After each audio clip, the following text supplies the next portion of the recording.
Hello, my name is Nimalan Arinaminpati. I am a professor in infectious disease epidemiology at Imperial College London, and today I would like to say a few words about my guru, Sri Manikan Yogeswaran.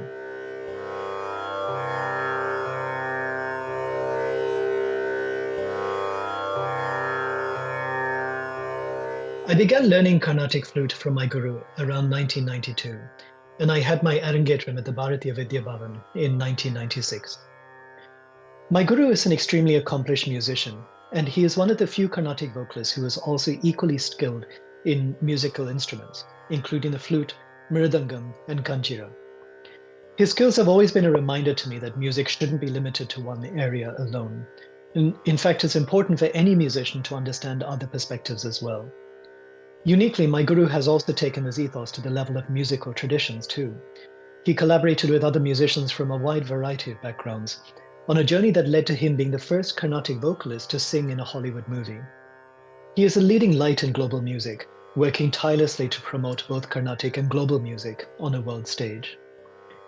But let me start at the beginning. My guru was born in 1959 in Misale, Jaffna, Sri Lanka, and he grew up in Ariale, Jaffna. His musical talents were clear from an early age, when he started singing at just 4 years. So he remembers fondly how much he enjoyed it at such an early stage of his life, including at a time when he sang as part of a performance of Silapatikaram in a school drama at Maheshwari Vidyasale in Nayan Markettu. His rendition brought tears to the eyes of the people in the audience. And this was just the beginning of her precocious talent. And my guru's singing only grew in the coming years through his schooling at Jaffna Hindu College.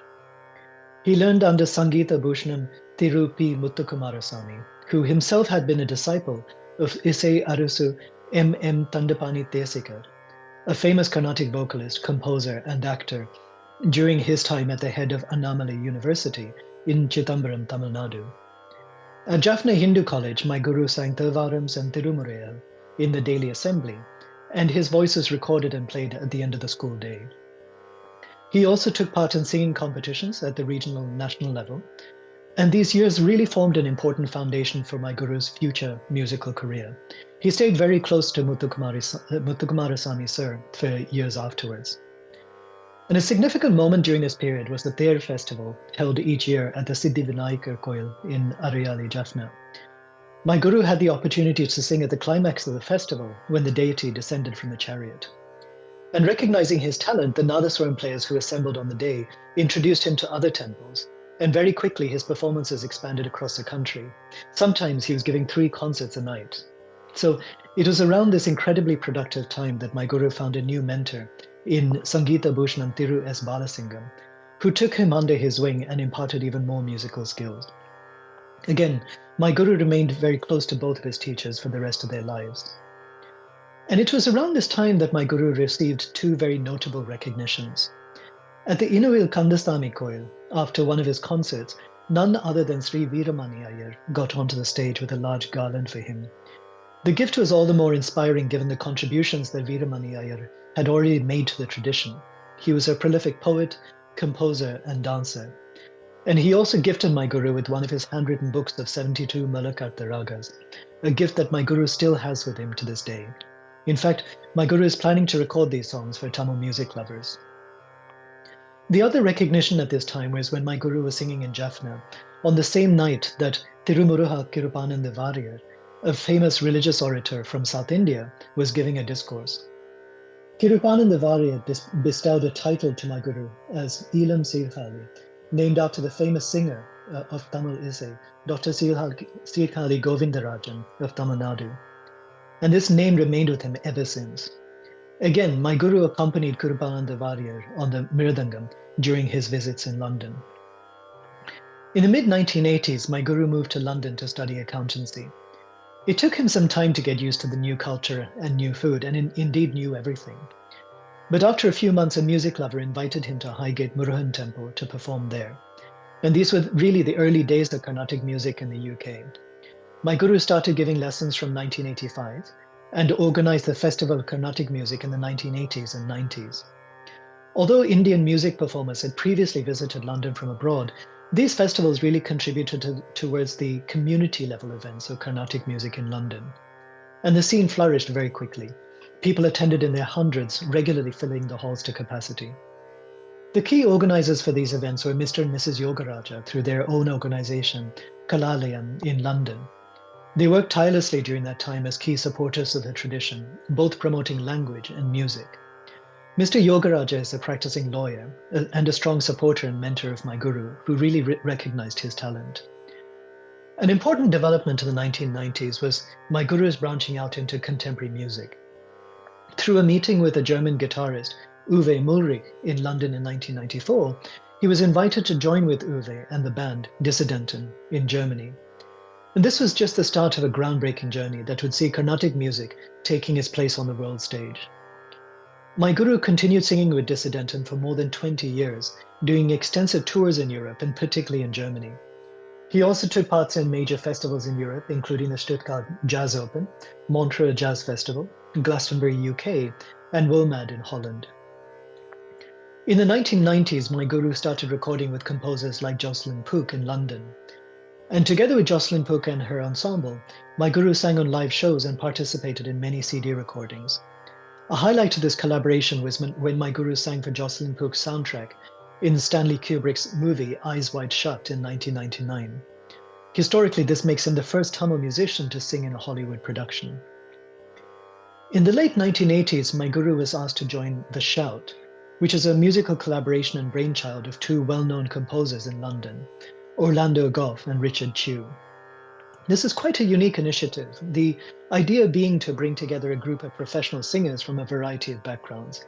It was a real mixing pot of singers, from backgrounds such as jazz, gospel, Western classical, early music, and of course Carnatic.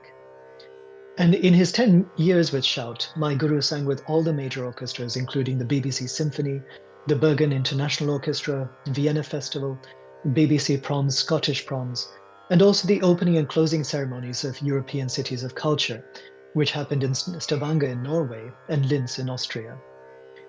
In a remarkable demonstration of his own values, my guru recorded a CD named Peace for Paradise, speaking out against the conflict in Sri Lanka.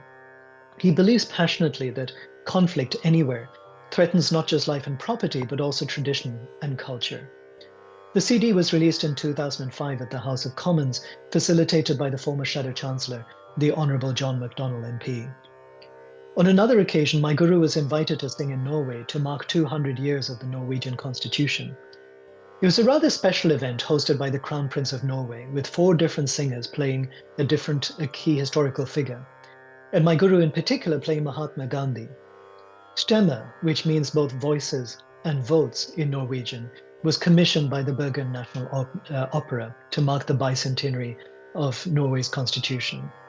And it brought together children, youth, and adult amateur choirs, alongside international soloists and the Bergen Philharmonic Orchestra, and 5 multi-instrumentalists as an onstage band. More recently, my guru also sang for the Queen's Jubilee in London. So I remember as a student hearing about all of this music as it developed, and it was really exciting. It felt so innovative and inspiring in its freshness. And it also felt remarkable since so few Carnatic musicians, coming from such a strong tradition as my guru, had branched out in this way. So once I asked him what drove his energy, and at its simplest level, it was a desire to share. Not only to share our Carnatic traditions with others on a global stage, but also to learn from others. And looking back on my guru's trajectory, it's clear that this desire to share was a major driving factor for him, even as he was emerging as a musician in Sri Lanka.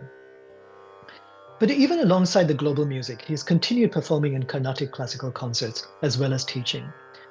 During his time in London, he taught at Goldsmith University in community music, conducted workshops at Cambridge University, and together with Ludwig Pesch, one of his collaborators in music.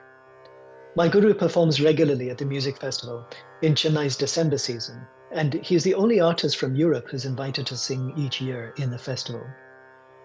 He's performed at the Tamil Isai Sangam since 1994, and he has had the honor of having as a guru Sangeeta Kalanidhi Padma Bhushan, Professor Sri T.V. Gopalakrishnan, with whom he has learned so many years.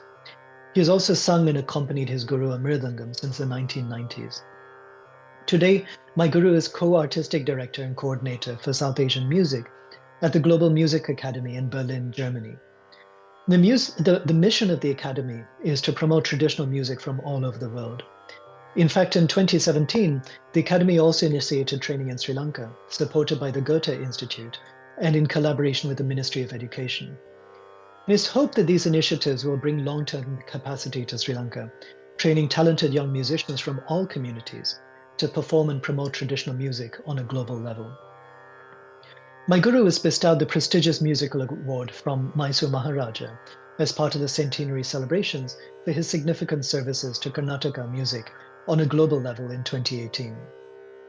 And finally, on a personal note, for me it's been a real privilege learning the flute from my guru.